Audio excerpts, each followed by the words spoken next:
कुमार चौधरी और आप देख रहे हैं टॉप 10 हिंदी न्यूज। आइए जानते हैं आज 1 जून 2024 की 10 बड़ी खबरें। लोकसभा चुनाव के 7वें और आखिरी चरण के तहत आज 1 जून को 7 राज्य और 1 केंद्र शासित प्रदेश की 57 सीटों पर मतदान होगा, जिसमें वाराणसी सीट भी शामिल है, जहां से प्रधानमंत्री नरेंद्र मोदी लगातार तीसरी बार चुनाव लड़ रहे हैं। इसके अलावा पंजाब की सभी 13 सीटों, हिमाचल प्रदेश की 4, उत्तर प्रदेश की 13, पश्चिम बंगाल की 9, बिहार की 8, उड़ीसा की 6 और झारखंड की 3 सीटों पर मतदान होना है। आरबीआई ने ब्रिटेन से अपना 100 टन सोना भारत में ट्रांसफ़र किया है। रिपोर्ट के मुताबिक 1991 के बाद यह पहली बार है जब इतने बड़े पैमाने पर सोना भारत के भंडार में आया है। मार्च 2024 तक आरबीआई के पास कुल 822.1 टन सोना था, जिसमें से 413.8 टन विदेशों में जमा था। उत्तर प्रदेश में 1 जून 2024 से एक ही दुकान पर पान मसाला और तंबाकू बेचने पर रोक लगा दी गई है। राज्य सरकार ने इसका आदेश जारी कर दिया है। प्रदेश में अप्रैल 2013 में तंबाकू युक्त पान मसाले के निर्माण बिक्री पर रोक लगाई थी, लेकिन कुछ कंपनियां पान मसाले के साथ तंबाकू की पाउच भी बेच रही थी। एग्जिट पोल डिबेट में हिस्सा नहीं लेगी कांग्रेस, अमित शाह बोले उन्हें पता है कि वो हार रहे हैं। अमित शाह ने कहा कि कांग्रेस लंबे समय से डिनायल मोड में रही है। पूरे चुनाव में वो प्रचार करती रही कि उन्हें बहुमत मिलेगा, लेकिन वो स्थिति जानते हैं। आने वाले एग्जिट पोल में उनकी करारी हार होगी, इसलिए वो मीडिया का सामना नहीं कर सकते हैं और एग्जिट पोल को बायकॉट कर रहे हैं। प्रधानमंत्री नरेंद्र मोदी विवेकानंद रॉक मेमोरियल में 45 घंटे की साधना में जुटे हैं। आज उनकी साधना का आखिरी दिन। गेरुआ वस्त्र पहने पीएम मोदी ने भगवान सूर्य को जल चढ़ाया और फिर पूजा के बाद साधना में लीन हो गए। हमास ने कहा है यदि इजराइल युद्ध को रोक देता है तो वह बंधकों और कैदियों की अदला बदली सहित पूर्ण समझौते के लिए तैयार है। इसके बावजूद इजराइल ने अंतर्राष्ट्रीय न्यायालय के आदेश के बावजूद गाजा के शहर रफा पर आक्रमण जारी रखा।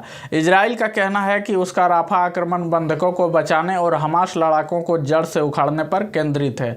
गाजा में इजराइल के आक्रमण में 36,000 फिलिस्तीनी मारे गए। महाराष्ट्र के कई सिनेमाघर 4 जून को लोकसभा चुनाव 2024 के रिजल्ट की स्क्रीनिंग करने वाले हैं। मुंबई के SM5, कल्याण, सायन, कांजूरमार्ग, इंटरनेटिव मॉल, वंडर मॉल और मूवी मैक्स में सुबह 9 बजे से चुनावी रिजल्ट की स्क्रीनिंग शुरू होगी और 6 घंटे तक चलेगी। टिकट की कीमत 99 से लेकर 300 रुपये तक रखी गई है। इसके अलावा पुणे, नासिक और नागपुर के सिनेमाघर में भी चुनावी रिजल्ट की स्क्रीनिंग करा रहे हैं। गर्मी का कहर, यूपी बिहार में एक ही दिन में 31 मतदान कर्मियों की मौत। अकेले मिर्जापुर में 13 की जान गई। लोकसभा चुनाव के अंतिम चरण से ठीक पहले गर्मी ने मतदान कर्मियों पर कहर ढाया है। यूपी बिहार के आधा दर्जनों जिलों में शनिवार को होने वाली वोटिंग को पहुंचे 31 मतदान कर्मियों को गर्मी ने मौत की नींद सुला दिया। लोकसभा चुनाव के अंतिम चरण की वोटिंग शुरू होने से पहले LPG सिलेंडर उपभोक्ताओं को तोहफा मिला है। ऑयल मार्केटिंग पेट्रोलियम कंपनी ने LPG सिलेंडर के दाम 72 रुपये तक कम कर दिए हैं। आज 1 जून से दिल्ली में LPG सिलेंडर 69.50 रुपये, कोलकाता में 72 रुपये, मुंबई में 69.50 रुपये और चेन्नई में 70.50 रुपये सस्ता मिल रहा है। यह बदलाव केवल कमर्शियल सिलेंडर में हुआ है। घरेलू LPG सिलेंडर पुराने रेट पर ही मिलेगा। लोकसभा चुनाव के 7वें चरण की वोटिंग से पहले भारतीय अर्थव्यवस्था के लिए खुशखबरी आई है। दरअसल वित्त वर्ष 2023-24 की चौथी तिमाही यानी जनवरी से मार्च 2024 में GDP ग्रोथ 7.8% रही है। वहीं पिछले साल की समान तिहाई में GDP ग्रोथ 6.1% रही थी।